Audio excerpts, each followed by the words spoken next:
जिंदगी में जीत और हार है किसके लिए, एक दूसरे में इतनी टकरार है किसके लिए। अरे जिंदगी में जीत और हार है किसके लिए, एक दूसरे में इतनी टकरार है किसके लिए। जो आया है इस दुनिया में एक दिन हो जाएगा। अरे जो आया है इस दुनिया में एक दिन हो जाएगा। अरे इंसान तो तुझे इतना गुमान है किसके लिए। अरे इंसान तो तुझे इतना गुमान है किसके लिए। हेलो दोस्तों, स्वागत है आप सभी का आपके अपने यूट्यूब चैनल स्टडी नंबर 1 पे। दोस्तों बहुत बहुत स्वागत करता हूं आप सभी का स्टडी नंबर 1 के यूट्यूब चैनल पर। तो दोस्तों जैसा कि हम लोग प्राचीन हिस्ट्री, एंशियंट हिस्ट्री की क्लास को कंप्लीट कर रहा हूं और उसी के क्रम में आज हमारा ये अगला वीडियो है। तो दोस्तों कैसे हो आप सभी, एक बार फिर से बता दीजिएगा। और स्टडी नंबर 1 के यूट्यूब चैनल पर बहुत बहुत स्वागत है आप सभी का। और आपको कमेंट करने के लिए कुछ तो हमारे यूट्यूबर भाई हैं, उनके लिए भी तहे दिल से शुक्रिया करना चाहता हूं जो कि हमारे साथ जुटे हैं और अपना अहम हिस्सा निभाते हैं। तो दोस्तों चलिए हम लोग आज चलते हैं अपने क्लास की ओर और देखते हैं क्या क्या आज सीखने को मिलता है। बेसिकली हम आज उस टॉपिक को कवर करेंगे जो कि अदर लोग कंप्लीट नहीं करते हैं, यानी कि आप लोग को इतना समझ नहीं आता है कि जो हमारा 16 महाजनपद था और 16 महाजनपद में मगध जनपद या फिर और जैसे जैसे करके जनपद थे, उनका क्यों उदय होता है और कैसे कैसे विकसित होते हैं और उसमें कौन कौन से वंश आते हैं। इससे बहुत मतलब एग्जाम में तो पूछा ही जाता है, लेकिन बहुत लोग कम इसका जानकारी रखते हैं। तो हम उसी पोर्शन को आज कंप्लीट करेंगे और देखने का प्रयास करेंगे कि आपको क्या क्या सीखने को मिलता है। तो दोस्तों बस सिरहाने से अपना कलम किताब को उठा लीजिएगा और लिखने का प्रयास कीजिएगा। तो चलिए दोस्तों चालू करते हैं आज का अपना क्लास। तो आज के हम अपने क्लास में देखेंगे कि मगध का उत्कर्ष, यानी कि मगध का उत्कर्ष क्यों होता है, उसके विषय में थोड़ा सा हम आगे जानकारी देते हैं। देखिए अब देखिए, सबसे पहले 16 महाजनपद थे, यानी कि जैन धर्म या बौद्ध धर्म के समय में 16 महाजनपद, पूरे भारत 16 महाजनपदों में विभक्त था। अब 16 जब महाजनपदों में विभक्त था तो आपस में जैसे 16 लोग हैं, या फिर ऐसा कर दीजिएगा कि वो मिट्टी का जो घड़ा देखें लोग, कहावत में एक बार सुने हैं हम भी कि जब घड़ा आपस में रहेगा तो टकराएगा तो है ये। उसी प्रकार से जब 16 महाजनपद हैं वो आपस में लोग हैं और उनका मजहब भी एक है, तो वो आपस में टकराने का तो कार्य करेंगे ही।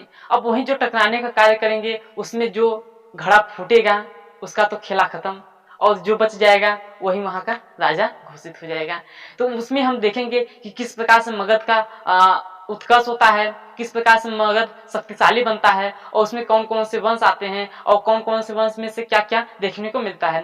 तो अब यहाँ से जानिएगा कि जैन धर्म और बौद्ध धर्म दोनों का उदय होता है। उदय के समय में 16 महाजनपद में विभक्त था, लेकिन जब बुद्ध धर्म की मृत्यु होती है उसके पश्चात में ही 16 महाजनपदों में आपस में लड़ाइयाँ होने लगती हैं। उस लड़ाइयाँ में हम लोग देखेंगे जो हमारी मगध जनपद है, मगध जनपद में एक प्रकार से कह सकते हैं कि मगध जनपद अधिक शक्तिशाली रहा और अधिक शक्तिशाली के अलावा वह पूरे राज्य पर कब्जा कर लिया। तो देखते हैं, सबसे पहले यहाँ पर आइए देखिएगा कि 16 महाजनपद में मगध सबसे शक्तिशाली था। अब इसको शक्तिशाली होने का कारण भी हम बताएंगे कि क्यों शक्तिशाली था और कैसे हुआ।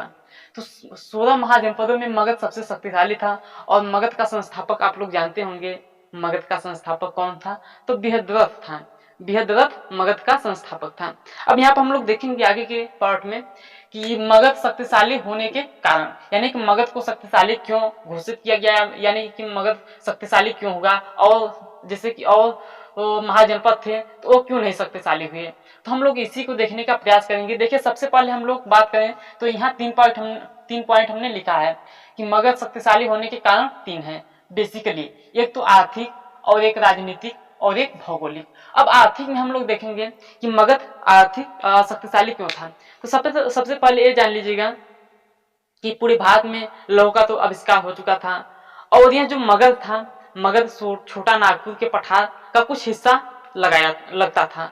अब छोटे नागपुर के पठार में बहुत से अधिक खनिज पाए जाते हैं, तो वहां से क्या होता है कि कुछ खनिजों को लिया जाता है और उसको निर्यात करने का कार्य किया जाता है। तो इससे बेसिकली मगध जो है, मगध अधिक शक्तिशाली या फिर कह सकते हैं आर्थिक उसकी बहुत अधिक उच्च होती थी। अभी आगे बताएंगे कि ये इसका भौगोलिक कारण में अभी आगे कुछ बताएंगे हम लोग। फिर राजनीतिक कारण, कि अब राजनीतिक कारण में मौर्य यहाँ के जो मगध के जो लोग थे, कौन कौन से वंश हैं, हर्यक वंश हो गया, शिशुनाग वंश हो गया, नंद वंश हो गया और मौर्य वंश हो गया। ये 4 प्रकार से वंश आने को देखने को मिलते हैं और ये चारों वंश आपस में शक्तिशाली थे। और ये चारों वंश क्या किए कि अपना साम्राज्य विस्तार करने के लिए हुए थे। यानी कि आप कह सकते हैं कि जहाँ का राजा अच्छा होगा वहां तो अपने आप में कुछ एक प्रकार से वहां का जनता भी मजबूत होगी। इसको आप यहाँ से ध्यान दीजिएगा कि ये जो वंश हैं या फिर यहाँ के राजा हैं वो अपने आप को शक्तिशाली हैं। अब जब शक्तिशाली हैं तो वहाँ के जनता भी आपस में शक्तिशाली होगी और पूरा साम्राज्य भी शक्तिशाली बनेगा। तो यहाँ पर देख सकते हैं, यहाँ पर इस प्रकार से उधर देखने को मिलते हैं। अब राजनीतिक कारण हो गया। अब भौगोलिक कारण में हम लोग देखने को भौगोलिक कारण में देखते हैं कि भौगोलिक कारण में क्या क्या कारण थे जिससे कि मगध शक्तिशाली हुआ था। तो सबसे पहले आप जानते होंगे कि ये गंगा का, जैसे ऐसे गंगा है ना, अब गंगा नदी है। अब यहाँ से क्या है, एक गंडक नदी है, गंडक नदी है, ये गंगा नदी है, इसकी एक सहायक नदी गंडक है।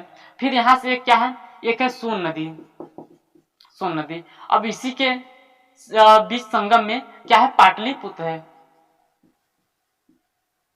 क्या है, पाटलिपुत्र है। कहाँ पे है, गंडक नदी, सोन नदी और इसके संगम पर क्या है, पाटलिपुत्र है। जब पाटलिपुत्र यहाँ तीनों नदी के संगम में रहेगा तो आप लोग यहाँ जानते होंगे, यहाँ जब कह सकते हैं जहाँ नदियों का संगम होगा वहां तो कुछ अच्छा ही होगा, वहां खेती करेंगे तो खेती भी अच्छी होगी वहां से। और कहा जाता है कि यहाँ पर जो हाथियों का झुंड था बहुत अधिक था और वहां से हाथियां पकड़ पकड़ के क्या किया जाता था, तो हाथियों को पकड़ करके अपने सैनिक में या फिर सेनाओं में रख लिया जाता था। और यहाँ पर क्या है, लकड़ियों का उद्योग बहुत अधिक था, यानी कि लकड़ी बहुत अधिक मात्रा में पाए जाते थे, तो यहाँ से लकड़ियों का निर्यात किया जाता था। इस प्रकार से कह सकते हैं कि भौगोलिक स्थिति भी बहुत अच्छी थी। और कहा जाता है जो गंगा का पठारी, मैदानी पठार है, वहां पे मगध था और वहां पे जो खेती या कह सकते हैं कृषि जो होती थी, कृषि बहुत अधिक पर्याप्त मात्रा में होती थी, जिससे कि निर्यात कर करके अपना इकोनॉमिक्स बढ़ाया जा सकता था। तो यही इसका 3 कारण है मगध को शक्तिशाली होने का।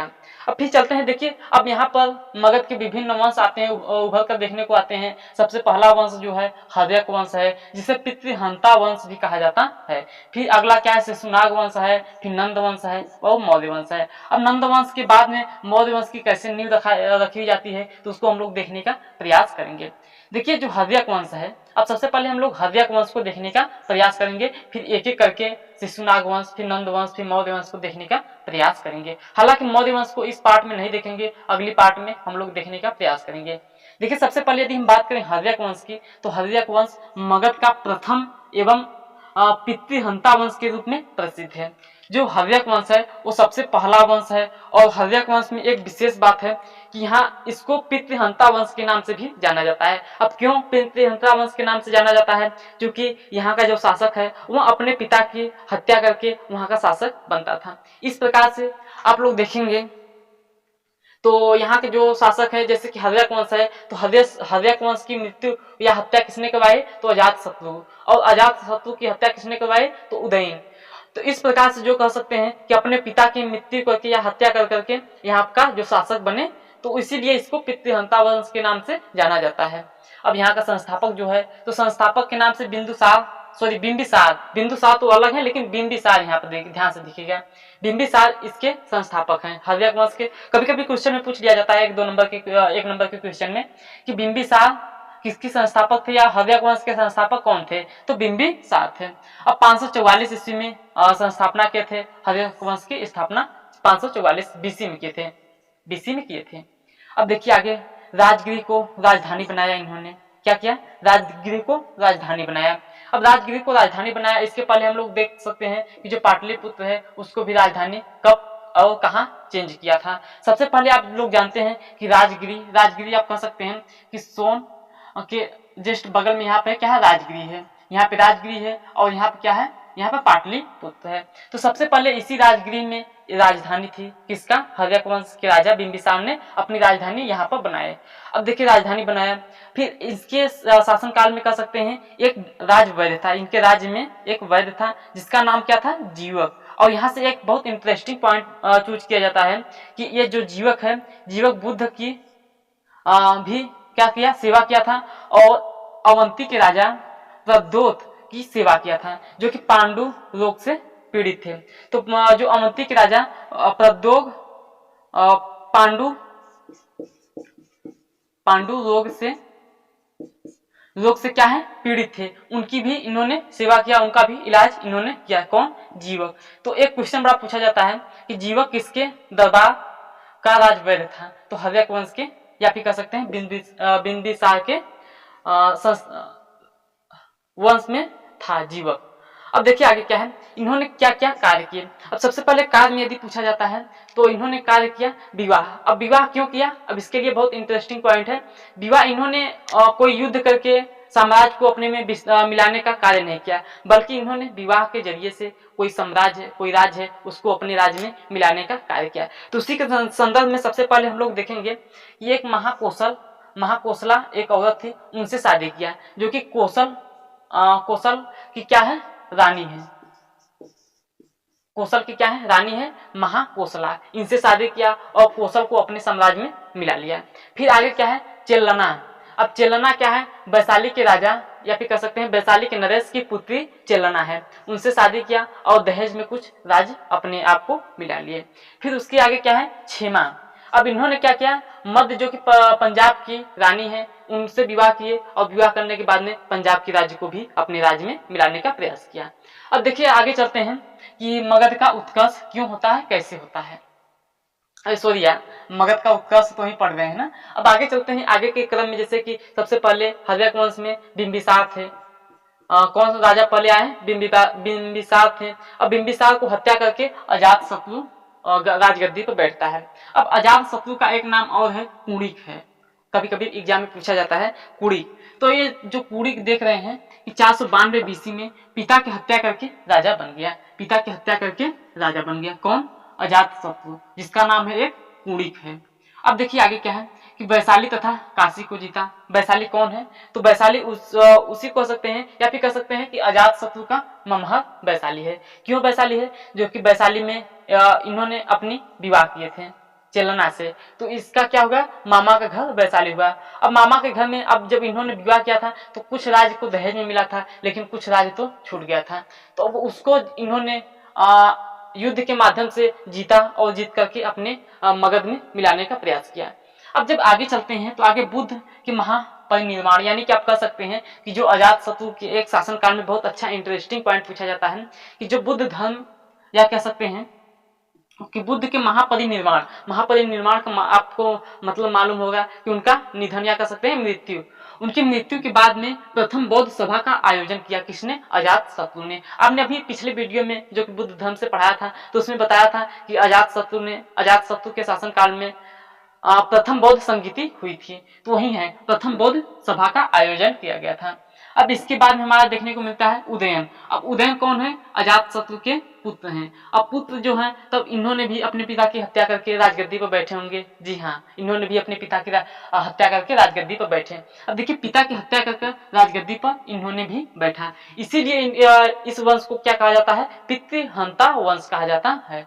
अब देखिए क्या है कि गंगा, सोन, गंडक के संगम पर पाटलिपुत्र की स्थापना की। देखिए कैसे, यही हमने जो बताया भी, ये जो गंगा है और यहाँ से गंडक आती है और यहाँ से सोन, तो अब इस जो बीच में जो स्थान है, संगम है, यहीं पर क्या किए? पाटलिपुत्र की स्थापना किए। अब जब पाटलिपुत्र की स्थापना किए तो उसको अपनी राजधानी तो बनाएंगे ही, क्योंकि संगम पर है, तो इन्होंने अपनी राजधानी बनवाया। कहाँ बनवाया? इसी संगम पर। अब देखिए, जब इसको राजधानी बनवाया तो इसका पुत्र जो है, फिर सॉरी, अब यहाँ से इनका खत्म होता है। अब अगला वंश आता है शिशुनाग वंश। एक वंश तो खत्म हो गया, हर्यक वंश। अब हर्यक वंश के आगे आता है शिशुनाग वंश। अब शिशुनाग वंश आएंगे, अपने राजा बनेंगे। अब देखिए संस्थापक कौन है? तो संस्थापक से कोई आपको कठिनाई नहीं होगी, क्योंकि यहाँ इनके संस्थापक कौन है? तो शिशुनाग हैं। अब शिशुनाग किसके संस्थापक हैं? तो शिशुनाग वंश के संस्थापक शिशुनाग हैं, याद तो होगा ही। अब यहाँ की राजधानी जो है, राजधानी वैशाली बनाते हैं। क्यों वैशाली बनाते हैं? वैशाली देखिए यहाँ क्या है, शिशुनाग ने अवंती को मगध में मिलाया। पहले इसको बाद में समझते हैं, अब पहले आगे चलते हैं कि वैशाली को। देखिए क्या है, उदयन, जो कि उदयन के नाम से प्रसिद्ध हैं, तो उदयन ने अपनी राजधानी पाटलिपुत्र यहाँ पर बनाया। लेकिन हुआ क्या, शिशुनाग वंश के संस्थापक शिशुनाग जब आए तो इन्होंने अपनी राजधानी यहाँ से हटा करके वैशाली में चेंज कर दिया। वैशाली में चेंज कर दिया। क्यों चेंज कर दिया? क्योंकि यहाँ पर संगम का स्थान है। इन्होंने अपनी जब कह सकते हैं कि यहाँ का जब राजा बने तो उस समय बरसात का मौसम था, आषाढ़ का मौसम था। जब आषाढ़ के मौसम में तीनों ओर से पानियों का बहुत अधिक प्रकोप हुआ तो इनको लगा कि हम यहाँ पर सेफ नहीं रहेंगे। जब सेफ नहीं रहेंगे तो इन्होंने अपनी राजधानी यहाँ से ट्रांसफर करके वैशाली में चेंज कर दिया। तो यही यहाँ से दिया गया है। अब देखिए आगे, जब आगे पॉइंट की ओर चलते हैं तो शिशुनाग ने या फिर कह सकते हैं शिशुनाग वंश के संस्थापक शिशुनाग ने अवंती को मगध में मिलाया। अवंती आप कहाँ देख सकते हैं, जो अवंती है ना, कह सकते हैं कि हाँ, जो यहाँ पर जीवक है, जीवक ने अवंती के राजा प्रद्योत की सेवा की थी। यानी कि जो संस्थापक बिंबिसार थे, बिंबिसार ने अपने राजवैद्य जीवक को अवंती के राजा प्रद्योत की सेवा करने के लिए भेजे थे। तो उसी अवंती को और इन्होंने शिशुनाग वंश के संस्थापक शिशुनाग ने अपनी राजधानी में या फिर अपने साम्राज्य में मिलाने का कार्य किया। फिर इसका पुत्र आते हैं कालाशोक। अब कालाशोक ने इसने राजधानी को पुनः पाटलिपुत्र में बनाया, यानी कह सकते हैं शिशुनाग वंश ने अपनी राजधानी वैशाली में चेंज किया। फिर वैशाली में चेंज करने के बाद में उनका जब पुत्र कालाशोक आया तो कालाशोक अपनी राजधानी पुनः यहाँ से लेकर के पाटलिपुत्र में ले जाने का कार्य किया। अब यहाँ से इतना पॉइंट आता है। अब देखिए आगे क्या है, इसके समय द्वितीय बौद्ध सभा का आयोजन हुआ। किसके समय में? तो कालाशोक के समय में। आपको हमने बौद्ध धर्म में पढ़ा चुका हूँ कि कालाशोक ने, यही कालाशोक है ना, तो कालाशोक के समय में द्वितीय बौद्ध संगीति हुई थी या द्वितीय बौद्ध सभा हुआ था। तो इसी के समय में ही द्वितीय बौद्ध सभा का आयोजन हुआ था। अब देखिए जो हमारा शिशुनाग वंश है, शिशुनाग वंश में सबसे अंतिम शासक कौन थे? तो नंदीवर्धन थे। ये अंतिम शासक बने, नंदीवर्धन अंतिम शासक बने। अब उसके अलावा उसके बाद में हमारा नंद वंश चलता है। देखिए सबसे पहले हैदरक वंश चला, उसके बाद में शिशुनाग वंश, फिर नंद वंश चला। अब नंद वंश में हम लोग पढ़ेंगे कि नंद वंश के संस्थापक कौन है, तो नंद वंश के संस्थापक हैं महापद्म नंद। कौन? नंद वंश के संस्थापक महापद्म नंद हैं। अब देखिए महापद्म नंद हैं, ये भारत का प्रथम शासक जिस इन्होंने अपनी उपाधि ली थी। उपाधि कौन है? एक राठ।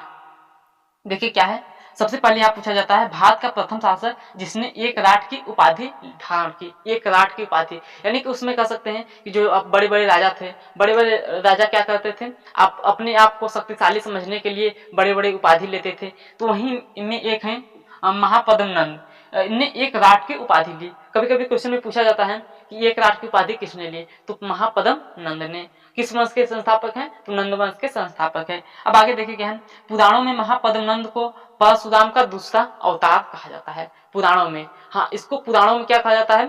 महापद्म नंद को कह सकते हैं परशुराम। परशुराम कौन? वही जो फरसा लेकर के चलते हैं ना, पुराणों में आप लोग जानते होंगे। तो वही परशुराम का ये दूसरा अवतार माना जाता है। किसे? नंद वंश को। अब देखिए नंद वंश के बाद में इनसे आगे क्या पूछा जाता है, इसने कलिंग पर विजय किया। कलिंग पर विजय किया। और इसके बाद में हम लोग देखेंगे कि मौर्य वंश में भी कलिंग पर विजय होती है। तो इन्होंने भी कलिंग पर विजय किया और कलिंग को जीत लिया। और जीतने के पश्चात में वहां एक, हालांकि देखिए वहां पर एक मूर्ति थी, उस मूर्ति का क्या नाम है, तो उस मूर्ति का नाम है, आप यहाँ देख सकते हैं, वहां से जीनसेन की मूर्ति मगध में लाया। देखिए कहा जाता है जीनसेन कौन से? जैन धर्म से संबंधित है जीनसेन, और इन्होंने जैन धर्म के अनुयायी थे। तो हालांकि ये जैन धर्म के जब अनुयायी हैं तो जैन धर्म की मूर्तियों को अपने मगध में मिलाने का प्रयास करेंगे। तो इन्होंने जीनसेन की मूर्ति को अपने कह सकते हैं कि अपने मगध में मिलाने का काम किया, मगध में ला करके स्थापित किया। अब जब उसके अलावा एक और क्वेश्चन पूछा जाता है इनसे, महापद्म नंद से। महापद्म नंद ने कलिंग में नदियों का निर्माण भी करवाया था। अब देखिए इसके बाद में घनानंद, जो कि अंतिम शासक के रूप में विख्यात हैं। घनानंद, नंद वंश के अंतिम संस्थापक कौन है? तो घनानंद है। अब देखिए घनानंद के बाद में हमारा क्या होता है कि मौर्य वंश का किस प्रकार से उदय होता है। इसके बाद में हम लोग देखेंगे कि घनानंद के दरबार में एक बार चाणक्य जाते हैं और चाणक्य को घनानंद ने अपमानित कर देता है। और अपमानित करने के बाद में चाणक्य ने अपनी जो चोटी होती नहीं है उसको गट्ठी दे देते हैं, बांध देते हैं और कहते हैं कि जब तक नंद वंश के अंतिम शासक घनानंद को जब तक नहीं हराएंगे तब तक अपनी ये चोटी को नहीं खोलेंगे। तो वहां से हम लोग देखेंगे कि किस प्रकार से मौर्य वंश का उदय होता है। बट इसके पहले जो अब देख सकते हैं जो घनानंद है, ये भारत की आप इस हिस्से में देख सकते हैं कि जो भारत है, हमारा भारत इस प्रकार से है। तो जो भारत हमारा इस हिस्से में है, तो ये सब जो अभी मगध का साम्राज्य है, मगध का साम्राज्य इधर है। लेकिन जब इधर हमारा जो साम्राज्य बचा है, इधर हमारा क्या है, इधर दूसरे कह सकते हैं विदेशियों का आक्रमण हो मतलब कि होने वाला था। किसके समय में? घनानंद के समय में। तो सबसे पहले यहाँ पर देख सकते हैं विदेशी का आक्रमण के कौन किसका हुआ? तो ईरानी का। फिर उसके बाद में यूनानी का। इसके यही इसी मार्ग से सबसे पहले ईरानी का आक्रमण होता है, फिर उसके बाद में यूनानी का। यूनानी में जो आप लोग जानते होंगे, यूनानी में सबसे पहले सिकंदर आए थे, तो वही सिकंदर का आक्रमण इधर से हो रहा था। तो अब अगली वीडियो में हम लोग जब पढ़ेंगे तो सिकंदर या फिर कह सकते हैं ईरानी और यूनानी का आक्रमण से पढ़ेंगे और उसको देखने का प्रयास करेंगे कि किस प्रकार से ईरानी में और किस प्रकार से यूनानी का आक्रमण होता है भारत में, किस प्रकार से सिकंदर का आक्रमण होता है। तो इसको अगले वीडियो में हम लोग कवर करने का प्रयास करेंगे और बहुत अच्छे से कवर करेंगे। तो दोस्तों आज के लिए बस इतना ही। हम लोग आज क्या क्या देखें, महाजनपद को देखे और महाजनपद के या फिर कह सकते हैं मगध शक्तिशाली होने के कारण में कौन कौन से थे, मगध के विभिन्न वंश को देखे और विभिन्न वंश को देखने के पश्चात में अब हमारा बचा मौर्य वंश। तो मौर्य वंश को अगली वीडियो में हम लोग देखने का प्रयास करेंगे। बट अगली वीडियो में हम लोग देखने का प्रयास करेंगे कि ईरानी और यूनानी का आक्रमण किस प्रकार से होता है। यानी कि इस वीडियो को जब देख लेंगे तो उसके बाद में हम लोग देखने का प्रयास करेंगे मौर्य वंश, उसको भी अच्छे से समझेंगे, अच्छे से जानेंगे। तो दोस्तों आज के लिए बस इतना ही। आपको कैसा लगा कमेंट बॉक्स में बताना ना भूलिएगा। चलते हैं, मिलते हैं नेक्स्ट वीडियो में कुछ नया सीखने के लिए, कुछ नया करने के लिए। तब तक के लिए thank you, all the best, bye bye.